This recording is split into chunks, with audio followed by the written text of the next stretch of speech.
ప్రియమైన సహోదరులందరికీ షాలోం. యేసు ప్రభువారు నిజంగా ఎప్పుడు చనిపోయారు?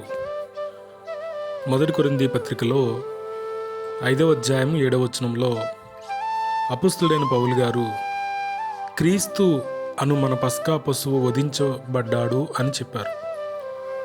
మత్తయి, మార్కు, లూకా, యోహాను సువార్తల్లో కూడా యేసు ప్రభువారు పస్కా పండుగలో చనిపోయారని వ్రాయబడి ఉంది.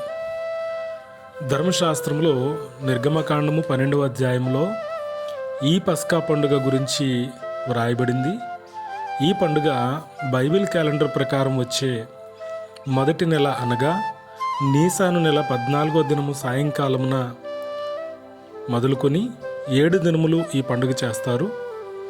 మొదటి నెల 14వ దినము సాయంకాలమున ఒక గొర్రెపిల్లను పస్కా బలిగా వధిస్తారు. వధించబడిన ఆ గొర్రెపిల్ల మాంసమును చేదు కూరలతోనూ పులియని రొట్టెలతోనూ ఆ రాత్రే దానిని భుజిస్తారు.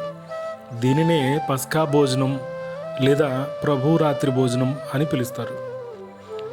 ఇశ్రాయేలీలు ఐగుప్తు దేశమును విడిచిన రోజు రాత్రి మొదటిసారిగా ఈ పస్కాను ఆచరించారు.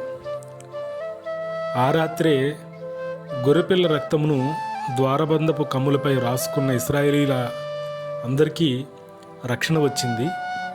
అయితే ఐగుప్తీయులకు మాత్రము మరణవేదన కలిగింది.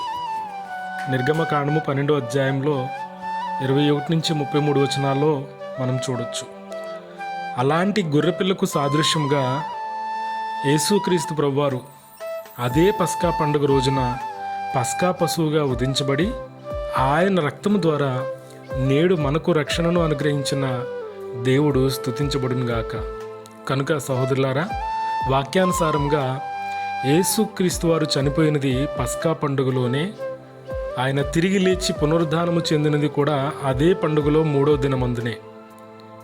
ఇది వాక్యానుసారమైన వివరణ. మరిన్ని వివరాలకు నా ఫోన్ నెంబర్ 8074321981.